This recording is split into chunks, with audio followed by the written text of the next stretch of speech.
What if I told you that the United States wasn't born from a grand plan, but from a whisper that grew into a roar? It's a story that starts long before the famous battles, with ordinary people who dared to dream of a life they could call their own. They weren't heroes or revolutionaries yet.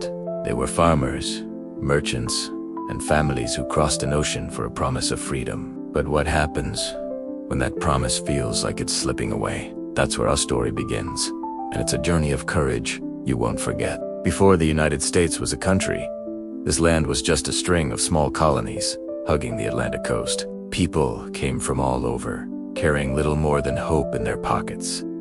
They were building something new, something fresh. But as these colonies grew, so did their spirit. They started to feel like they were no longer children of a distant kingdom, but adults ready to make their own rules. They longed to be governed not by a king an ocean away, but by their own neighbors, their own voices. And from that simple, powerful desire, the seeds of a new nation were planted. Now, fast forward to the 1760s. The mood is changing. Imagine getting a bill for something you never agreed to buy. That's how the colonists felt when Britain started imposing new taxes and rules. The Stamp Act, the Townshend Acts, it was one thing after another. Frustration started to bubble up, especially in a bustling port city called Boston. And one chilly December night in 1773, that frustration boiled over. A group of colonists, disguised as Native Americans, snuck aboard 3 British ships loaded with tea. They weren't just making a mess, they were making a statement. Crate after crate of tea was heaved into the dark, salty water. The sound of splintering wood and angry shouts was a clear message to the world. We will not be ignored. This act of defiance, known as the Boston Tea Party, was like lighting a fuse. Britain's reaction was swift and harsh. They sent more troops, closed the port, and tightened their grip. They thought they could scare the colonists back into line, but they misjudged something crucial. They didn't just anger Boston, they united the colonies. The flame of rebellion, once a flicker, was now a growing fire, spreading from town to town, heart to heart. An idea had taken root, the idea of liberty, and it was an idea that no army could extinguish. The air in April 1775 was thick with tension. On the misty fields of Lexington and Concord, 2 groups stood facing each other. On one side, the disciplined British redcoats, the most powerful army in the world. On the other, colonial militiamen, farmers, blacksmiths, and citizens who had grabbed their muskets to defend their homes.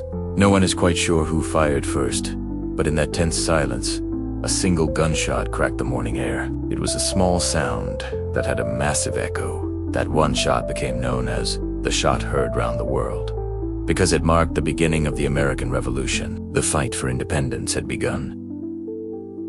Word of the clash spread like wildfire. Just a few weeks later, representatives from the colonies gathered in Philadelphia for the Second Continental Congress.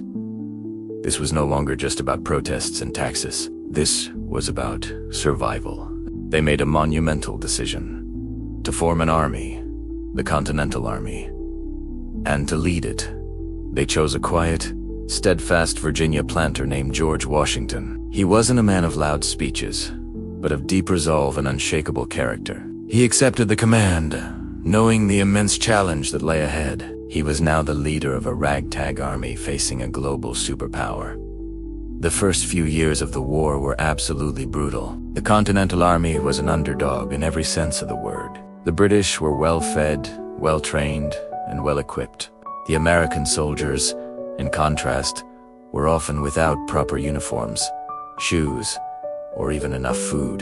The winter at Valley Forge was the ultimate test of their spirit. Imagine huddling around a tiny fire, starving and freezing, your feet wrapped in rags because your boots have worn through. Mani mendied, not from battle, but from disease and starvation. It would have been so easy to give up, but they didn't. They held on, bound together by a shared dream of freedom. Under the guidance of officers like Baron von Stu, they trained, they drilled, and they transformed from a militia into a true fighting force. And then came a moment that changed everything. It's Christmas night, 1776. The cause feels hopeless, but George Washington has a daring plan. In the dead of night, He leads his men across the treacherous, ice-choked Delaware River. They march through snow and sleet to launch a surprise attack on the Hessian forces stationed at Trenton. The victory was stunning. It wasn't just a military win, it was a massive morale boost. News of the victory at Trenton spread through the colonies, reigniting the flame of hope and proving to everyone, and to themselves, that they could actually win. While soldiers were fighting on the battlefield, another battle was being waged with words. Back in Philadelphia, on a hot summer day, July 4th, 1776, the members of the Continental Congress took a monumental step. A young Virginian named Thomas Jefferson had drafted a document, a Declaration of Independence. Its words were revolutionary, not just for America, but for the entire world. It declared that all men are created equal and that they are endowed with certain unalienable rights, including life, liberty, and the pursuit of happiness. This wasn't just a breakup letter to a king. It was a birth announcement. From that day forward, they weren't just rebellious colonies fighting for better treatment. They were the United States of America, a new nation fighting for its very existence. The war was far from over, but the tide was beginning to turn. In 1777, the American army achieved a crucial victory at the Battle of Saratoga. This wasn't just another win, it was proof. It showed the world that this young, scrappy army could defeat the mighty British in a major battle. And one country, in particular, was watching very closely. France. The victory at Saratoga convinced the French that the American cause was worth betting on. They officially entered the war as an ally, providing much-needed ships, soldiers, money, and supplies. This alliance was a game-changer. Suddenly, the fight for independence was part of a global conflict, and Britain was no longer fighting just a colonial uprising. This new support energized the entire country. The war effort became a collective mission. Farmers worked harder to feed the troops. Blacksmiths forged cannons and muskets, and women on the home front managed farms and businesses while raising families. The final act of the drama unfolded in 1781 at a small Virginia port town called Yorktown. The British General Cornwallis had set up his base there, believing the Royal Navy could protect him. But Washington and his French allies saw an opportunity. They moved their armies to surround Yorktown by land, while the French fleet blockaded the coast, cutting off any escape by sea. Cornwallis was trapped. After weeks of relentless bombardment, he had no choice. He surrendered. The fighting was finally coming to an end. 2 years later, in 1783, the Treaty of Paris was officially signed. Britain formally recognized the independence of the United States. The long, bloody war was over. A new nation was officially born. But the real victory wasn't just the piece of paper signed in Paris. It was in the journey itself.